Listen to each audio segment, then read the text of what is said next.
Is there a reason you paused the video? Oh, yeah, I accidentally fell. Well, you have caused the video to pause for a year, so if you could please. I don't know. I mean, it is a red button. Yeah, just unpress it. Look, just unpress the button.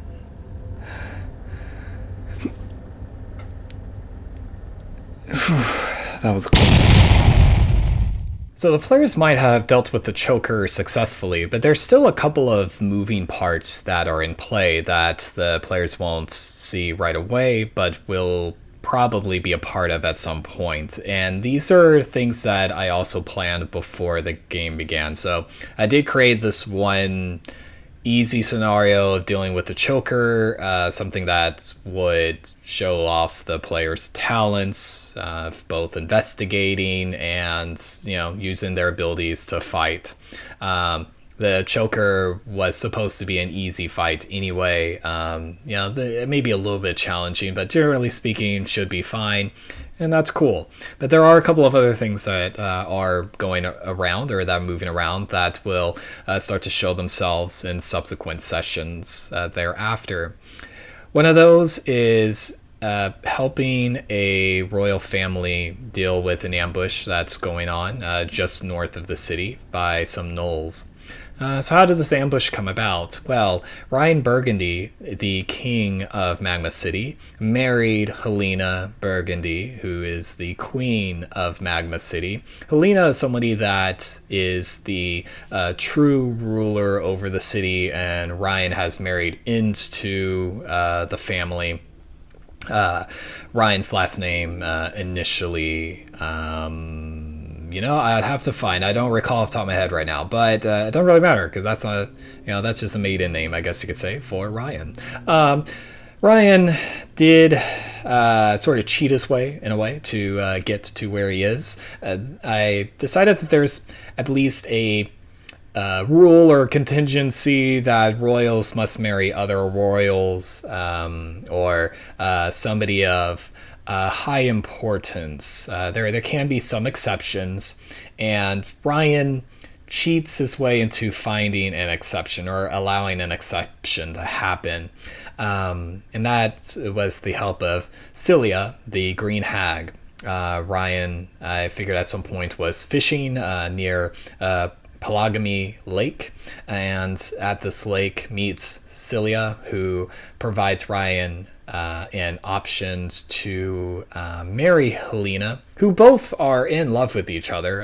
This wasn't a situation where Ryan loved this then Princess Helena, and Helena is not recognizing Ryan whatsoever. And this is actually a situation where both love each other, have secretly actually been seeing each other, but they just but because of, well, essentially reasons, they can't get together. But they technically have been in secret, but the Green Hag provides a means to allow them to meet more publicly, to be together more openly.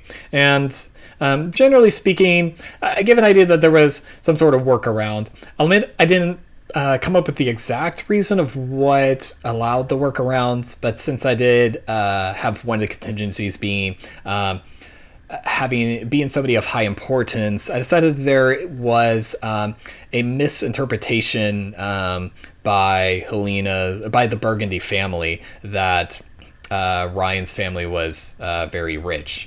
So another way of saying that, the Burgundy family thought Ryan's family was much more richer than they really were.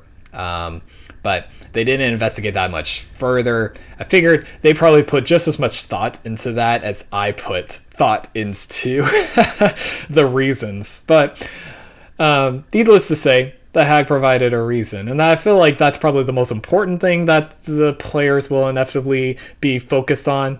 They're not going to be focusing on how the hag did it, just the fact that she did it. There is a catch, though.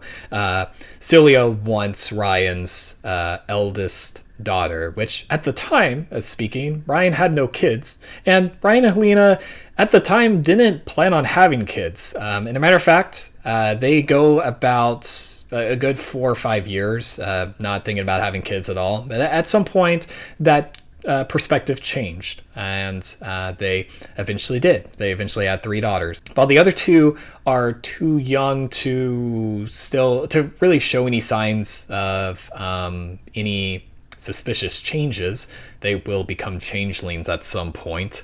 Their eldest sister, or Ryan's and Helena's daughter, named Amelia Burgundy, does begin showing signs of being a changeling, having a violet eye all of a sudden, and having just a couple of abilities that are kind of abnormal. I decided to give her a really unique ability of being able to enlarge or shrink any animal at will. I guess you could say sort of like a superpower, I guess. And so I decided at the very least, actually, all of these hags have a ability that is very unique, that not to say that they're the only ones that can do it, but something that they could always do at will that they normally couldn't do, just to give hags a little bit more of a scary ominous, since they're already sort of tricky and sort of deceiving anyway. I decided also just kind of give them a little bit more of a, oh wow, like when they do get confronted, like, oh, this is why hags are pretty dangerous. They're not just old ladies that just disguise themselves as young, beautiful ladies to like lure men or lure people into deals or whatever. They do actually have a bite. The green hag has something as well, which is being able to manipulate and grow yellow musk creepers. Sorry, I had to think about that. I wanted to say thralls. Thrall creepers. And but we'll jump into that just in a little bit. So Ryan has made this deal and is trying to get out of that deal. So I decided that Ryan has on 2 occasions sent somebody after the hag has given some subtle signs that she's expecting him to deliver Amelia. I decided that the green hag will at some point force this exchange to happen, but right now the hag is allowing Ryan the chance to make the decision on his own. So Ryan has sent a couple of knights who both have failed and have become yellow musk thralls. These like thralls and brutes, I've actually delved a little bit more into the zombie stuff and have given them some abilities from the zombies and skeletons. They're a bit more cooler than just regular thralls and brutes. So anyway, Ryan does find information from a scout that there is a Coatl named Clagiax. Clagiax, she has the means of being able to sever any sort of magical bindings of like contracts. Like typically she deals with those that have made deals with devils, but Ryan does see this as an opportunity to maybe permanently sever his deal with Celia. So Ryan brings Amelia to Clagiax's location. Clagiax has made a massive tree into her home. And so meeting her in the middle of the forest, Ryan tries to convince Clagiax to sever this deal, and Clagiax will refuse because Clagiax only does severings of deals for those who were tricked or just didn't know or were oblivious. But Ryan knew all the risks when making the deal, and so Clagiax refuses. Ryan's pretty pissed off, and I planned on Ryan and Amelia to leave and Ryan to send a force to capture Clagiax, bring Clagiax to Magma City, and imprison Clagiax until Clagiax does what Ryan wants. Ryan and Amelia are on their way back after failing to convince Clagiax to help. Amelia is really upset with her father because this is the first time Amelia even knew that any of this. So my camera stopped recording. We're going to do the second part again. Amelia and Ryan are going back to Magma City. Amelia found out for the first time that she was a bargaining chip for her mother and father. More so the father. The father acted on all this. The mother knew about this but just didn't really intervene or didn't really say no or anything. So because both of them loved each other and found a way. So that's all that mattered. So Amelia, of course, pretty upset. On their way back, they get ambushed by gnolls. So where did the gnolls come from? So the gnolls have come from a Leucrotta named Domineer. Domineer went to Cilia, had asked, generally speaking, for her to provide a means to make him more larger, to become a huge, more stronger being. And Cilia does have an answer to help Domineer out. To an extent. I will say there's some trickery involved, but generally speaking, Celia's cool with providing that, with the condition that Domineer brings Emilia Burgundy to her. So Domineer has actually been working on a plan for a while. It's been going on for a little over a month, and to try to get Emilia, and the opportunity has presented itself with Ryan and Emilia going to Clagiax. So before they make it back to the city, Domineer had a gnoll named Turax. Turax is a gnoll who is a leader of the clan called the Turax clan. That's pretty straightforward. Turax, she is somebody who touches on the whole stuff I'd mentioned in the beginning of this about like Lamashtu, Shaylin, yada yadas. Turax is somebody who is trying to recruit and bring people in who are outcasts. They are mostly gnolls, but she's honestly open for anybody to join her clan, to allow anybody who has been kicked out of a civilization or out of a family or has been like disowned or something like that to join her clan and become a family. She's actually a really cool person to be with. However, she does have one very particular, I suppose, detriment, which is that Turax only speaks Gnoll. She does not speak Common. However, Domineer, this Leucrotta, does speak Common and has been able to translate for Turax. Domineer does manipulate a bit. He does sometimes change what people say at times in a way that makes it more favorable for Domineer. And unfortunately, Turax does fall for it. There hasn't been anything major. I will say, I guess the one major thing is Domineer's goal of trying to get Emilia. Domineer has utilized this story that Lamashtu's given Domineer of visions to acquire Emilia, and if Domineer can acquire Emilia and consume her, then he'll become an even greater guardian for Turax and her clan. And Turax does fall for that. Turax does regard Lamashtu as a very favorable deity, and so yeah, she's willing to help to for whatever sort of helps not only provide favor for Lamashtu, but also provide a regarded friend and ally, Domineer, the ability to be even stronger and a better like protector of her clan. So sure, so she goes and helps. I say all this because if Turax knew the truth, she wouldn't have intervened, or would have been at least very, very hesitant about this whole idea. And if anything, if she knew even like half the things that Domineer was BSing to her, then she probably would have already ended the relationship with Domineer, but she unfortunately is being tricked. And unfortunately, as well as all the other gnolls, they're all kind of a bit oblivious. Or her clan. It's 90% gnolls, but there is I was about to say half-orc, but what's the name on... remastered half-orcs are Dromars, and so they set up an ambush for when Ryan and Emilia return.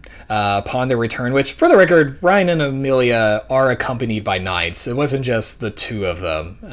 It was the two of them as well as 6 knights, and they get ambushed at some point. And what I plan to do is at least have a scout. One of those knights like runs to Magma City as fast as he can on one of the horses, with Magma City being only about 5 to 10 minutes away. And what I plan on doing 9 times out of 10, I guess you could say, since the players could do anything that totally changes and messes up your plans, a scout's going to run up to the city, let people know that, hey, this is or our king and princess are being attacked actively as we speak. We need help immediately. Players should be within earshot, and most likely, unless they're all going to be jerks or they just simply don't care, are going to run to help the princess and king. But I did plan that if they don't intervene whatsoever, or they intervene very poorly, Domineer will get Emilia, not without a fight though. Emilia will utilize like her ability to enlarge creatures and will enlarge a bear that happens to be nearby to help deal with Domineer. Domineer will win the conflict and knock Emilia unconscious and drag her away, or probably more likely carry her away, but I will say, she does provide a little bit of a fight. Domineer will deliver Emilia to Cilia, and then we'll kind of go a little bit further into that. But if Domineer is intervened by the players, then there might be a different outcome that occurs. Another thing that I at least noted too is that Ryan would be captured, and though Ryan isn't somebody that Domineer is looking for, nor are the Gnolls, Turax would use Ryan as a means, as like a bargaining chip, I suppose you could say, to allow safe travels in Magma City, to allow Turax's clans to freely traverse. As I will say, Magma City's probably going to be a little bit racist towards Gnolls, and will have at least a prejudice-like perspective that Gnolls are followers of Lamage too. And though I will say majority of them are, they don't necessarily always have bad intentions. Alignment was already removed to begin with before remaster days. So that's one thing I can at least brag about that I already did. But then it wasn't like a publicized any of this anyway until now, so who's to say? I probably just came up with that just now. So while there are a lot of Gnolls that follow Lamage too, not all of them are evil.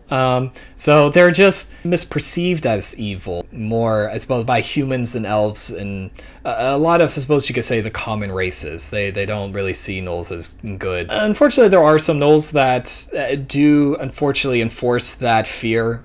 There are some that are really proud, and we'll get to that when we get to Moskag, but that's a completely different thing. I am kind of getting ahead of myself. Turax is going to use Ryan as a bargaining chip to allow free passage of Gnolls and her clan without any violence whatsoever. So that's the general plan if players don't intervene with any of this. The other plan that I had to get the players involved, if they do choose this, I'm not interested in helping royalty, is looking to some fishermen that have disappeared. I figured this would be like a sort of side bounty quest sort of thing that Martin, one of the halfling knight who helped with the investigating a little bit with the choker and heard the players out, assuming that they help Harold out, or maybe the players will come upon this request, one or the other, that there are some fishermen that are missing. So investigating that, we'll find that unfortunately the fishermen have become Yellow Musk creepers, thralls, and that should eventually, as they see like a lot of like vegetation that's all Yellow Musk like, should eventually lead them to Cilia, the hag. If not, I do plan, if assuming time permits, that Domineer will be dragging Emilia to Cilia. So I'm not railroading per se, but it did provide sort of like another means of like curving their path to helping Emilia out if they don't help the royal family out immediately. But again, that's if time's permitting. I'm cool with delaying a little bit if it means that the players are able to intervene with the plot in some way. If it takes Domineer 10 hours to get to Cilia, to get to the Green Hag, then great. Then that takes them 10 hours. Realistically, though, it should only take them a couple of hours. But, if I need to kill some time, we could just say a couple of things. One thing I did have pointed out is that, like, since Emilia can increase the size or decrease the size of a creature or of an animal, I said that does extend to beasts. She's just not aware that it can extend to more than just animals.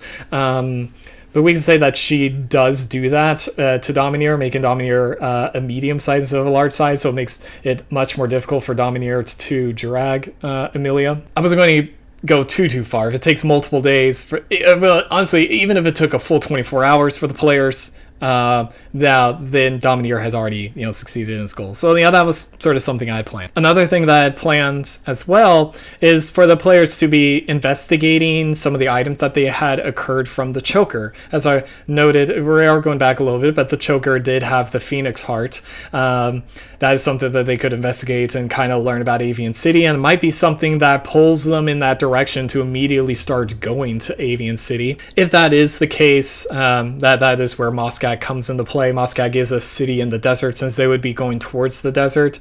I figured they would probably at least know of a much longer route to get to the East Coast, since they are on the West Coast. But with some investigating, or going to a library, or getting some knowledge checks in, or lore checks, I should say, they may learn that there is a city in the desert named Moskag that they could go to if they want to cut through. That is a viable option, even though it doesn't seem like it in hindsight, because the city's not wouldn't be noted in Magma City, but there might be some people that know about it, or they may happen to interact with those gnolls like Turax and such if things go a particular way. Turax would definitely know of Moskag. We also had a couple of other items, such as Margaret having a jeweled beetle that a player could have, like with a plus AC, to